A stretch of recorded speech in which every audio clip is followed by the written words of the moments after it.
The Halifax longshoremen, unionized workers, have just put out a statement. On Monday, the NDP has the opportunity to reinforce that they will not bring in back-to-work legislation by supporting their own leaders' words. And below are those words in a copy of the common sense Conservative motion calling the Liberals, quoting the NDP Liberal leader as saying, the Liberals are too weak, too selfish, and too beholden to corporate interests to fight for people. Will the NDP Liberals stand with unions and vote non-confidence in this costly government? Yeah. Hey, bravo. The Right Honourable Prime Minister. We can tell, Mr. Speaker, why the Conservative leader is so desperate to bring Parliament to a halt, to prevent debate on matters that are actually going to deliver for Canadians. As we support Canadians, as we make investments that are growing the economy and showing up for Canadians, like the tax break over the next few months, the Conservative leader sees that we're actually solving some of the challenges that the global economy has tossed our way. These are things that we are focused on while he's focused on his own political partisan advantage and personal attacks. We're going to stay focused on Canadians, on delivering for them tangibly and concretely.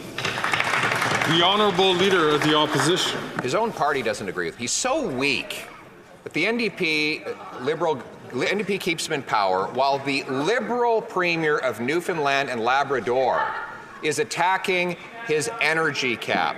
The Liberal Premier says that this reduction of 35% in Newfoundland's energy production is already sending investment away. We understand that President Trump wants to take our money in jobs.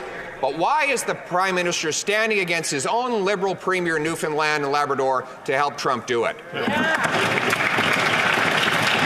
Right Honourable Prime Minister. Mr. Speaker, across the country, except on the Conservative benches, Canadians know climate change is real. Canadians are also stepping up in lots of different ways to help reduce their emissions, to grow the economy, to create a better future for their kids and grandkids. The multi-billion-dollar profitable industry that is the oil and gas industry right now has an unlimited ability to emit emissions into the atmosphere. We don't think any industry, particularly not one as wildly profitable as the oil and gas industry, should be able to have unlimited pollution. That's why we're putting a cap on emissions, not on production, Mr. Speaker. The Honourable Leader of the Opposition. That's factually false. The industry's emissions have been regulated for decades, Mr. Speaker, and he just wants to shut down their production and give more of the money and jobs to Donald Trump and the United States of America. And then there's the electricity tax. He calls it a regulation, but now we know that it's a tax because the independent Ontario energy operator says that this new regulation tax will drive up costs for families by $175 a year and will drive factories, mines, and mills south of the border. Why is it killing jobs with high electricity prices? The Right Honourable Prime Minister. Mr. Speaker, our oil and gas emissions cap is a cap on emissions, not on production, Mr. Speaker. No sector should be allowed unlimited pollution, and it's unfortunate the Conservatives continue to defend that incredibly profitable sector that is costing Canadians so much. The reality is we will continue to work with the industry that is working on reducing its emissions because we know that's how we protect oil and gas sector jobs into the future, by innovating, by bringing on better technologies, and by recognizing that no sector should have a right to pollute unlimitedly. The Honourable Member for Alfred Pellan. Mr. Speaker, like everywhere in Canada, in my constituency, affordability is a major issue. My constituents in Alfred Pellan were pleased to hear that for the next few months they will have some relief thanks to the GST holiday. Can the Prime Minister tell Canadians how this GST holiday will help them? The Right Honourable Prime Minister. I thank the member for Alfred Pellan for his question. We know that the past few years have been difficult for Canadians. This is why we are offering a tax break to all Canadians. This means that Canadians won't have to pay any taxes on groceries and other essential everyday products for 2 months. It makes no sense that the Conservative leader and his caucus voted against giving Canadians a GST holiday. We want Canadians to have more money in their pockets, but the Conservatives are opposed to cutting taxes. The Honourable Leader of the Opposition. The Prime Minister has lost control. He's lost control of our borders and of immigration. He has, in fact, admitted so and has done a total 180 on immigration. Here's what we want to know.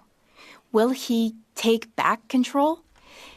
Can he answer a very simple question?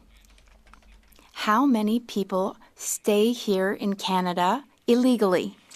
The Right Honourable Prime Minister. Mr. Speaker, after the pandemic, we helped provinces, businesses, small businesses throughout the country. They had labour shortage issues. That's why we allowed more people from abroad to come and work in Canada. Now the situation has changed. Thankfully, our immigration system is flexible.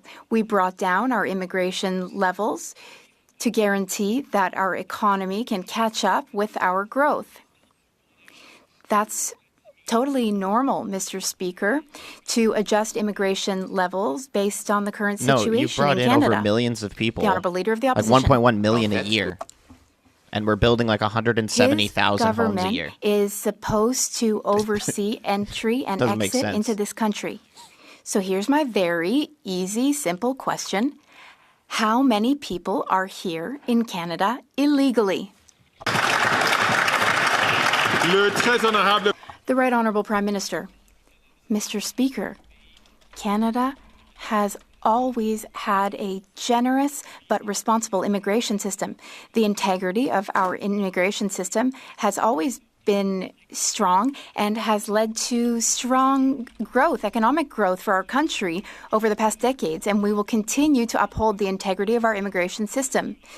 We put in place measures to ensure that those whose visitor visa or other types of visas and permit expire, so to ensure that they go home. Our system will remain thorough and will keep its integrity. Head of the government, responsible for monitoring who comes in our borders and who leaves our borders. So surely he'll be able to answer a very simple question. How many are in Canada illegally? Isn't it something like 780,000? The Right Honourable Prime Minister. Mr. Speaker, one of the things that has distinguished Canada from many countries around the world is our immigration system has always been supported by Canadians, by our citizens from coast to coast to coast, because it is a strong and robust system that adjusts according to the needs of our population, of our economy, of our growth paths, of our housing starts, and that is exactly what we continue to do. Where the Conservative leader is once again seeking to divide Canadians, seeking to import right-wing rhetoric from south of the border.